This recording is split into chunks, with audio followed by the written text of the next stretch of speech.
kam thënë që ambasada nuk ka lidhje të njoftojë qytetarët në tërësi për aplikimin për viza. Pse? Sepse viza është një gjë që e merr një person dhe vetë aplikon. Dhe nuk shkojmë ne si qytetarë gjithë Shqipëria të shkojnë të aplikojnë në ambasadën amerikane. Pra do të thotë që mesazhi nuk ka qenë për aplikues të vizës, sepse aplikues të vizës formularin që marrin dhe të rregullat i din vetëm ata. Pavarësisht se edhe ne kemi njohuri. Por çdo mesazh që përcillte ambasada amerikane në Tiranë, në bashkëpunim me konsulatën e saj po në Tiranë, është një mesazh politik drejtuar klasës aktuale politike. Dhe kjo nuk është ajo që ne themi, doli një deklaratë e tillë.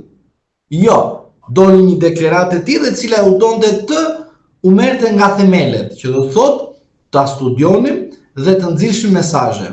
Këtë kemi bërë gjatë gjithë kësaj kohe kur kam folë tek ju. Pra, edhe 69 grada apo heqja e vizës së tyre, dhe po të shikoni, thot deklarimi, që kur të shkoni atje, do t'ju njoftohet. Pra, do të lodheni, se nga këtu nuk do të merrni sinjalin. Pse? Do të them tani sekretin pse do bëhet kjo gjë. Sepse janë raste që disa funksionarë të lartë të shtetit shqiptar kanë bashkëpunuar me funksionarë të lartë të Shteteve të Bashkuara të Amerikës. Tani, a kanë qenë përfitime kombëtare të secilit vend?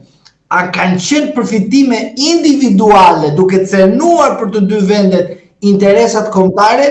Këtë nuk mund të bëjë gabim FBI-ja. Pse? Sepse e don këtu. Çdo rit merret me ekstradime, kështu gjëra shajte këtu andej se bëhet burokraci. Thot, derisa unë të kam pajisur ty me vizë, pra ti je i lirë të vish këtu, por nuk mund të njoftoj ty që të refuzova vizën, për shkak se nuk kemi shkakun, nuk kemi pasojë, nuk kemi një problem.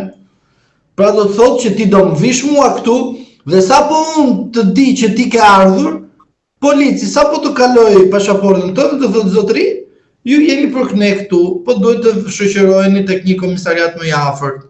Ndërsa ju nuk lejohet të futeni për shkak se ka ndaj ju masë administrative. Kush është mesazhi i linjës Trump? Mesazhi është ky. Nuk do pranoj asnjë individ që ka bashkëpunuar me individ të tjerë në Shtetet e Bashkuara të Amerikës duke cernuar interesat e dy vendeve.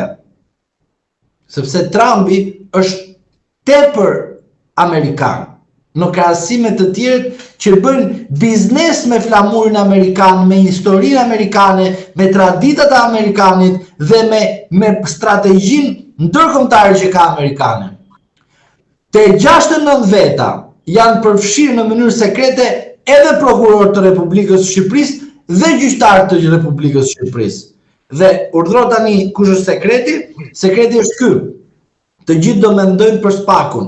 Edhe aty ka, por e dikush është surpriza që do gjejnë këta, të cilët janë pajisur në pasaportë ose më mirë me vizë amerikane. Magjistratët të cilët kanë kaluar vettingun dhe i kanë hyrë vetja në qef dhe kanë aplikuar për vizë dhe i kanë shërbyer partisë në pushtet, do t'i merren masa administrative pjesërisht, nuk flas për të gjithë magjistratët që kanë marrë vizë turistike amerikane, një pjesë të tyre, nuk janë të gjithë njësoj, më kupton. Jo si bëjnë lavazhierët të spaku që të gjithë ishin të mrekullueshëm dhe sapo arrestuar Velie, pastaj filluan pjesërisht duke anatemuar prokuror. Pra, do të ketë edhe gjyqtar të shkallëve të parë, 2, të tretë, sidomos dhe të gjykatës kushtetuese, do të bëhet nami me masa administrative nga Trumpi. Po nami. Dihet që ata të cilët i kanë vetja në qef, që kanë kaluar vettingun, janë në një, do të thaj, ëndër, jetojnë në ëndra, e kupton?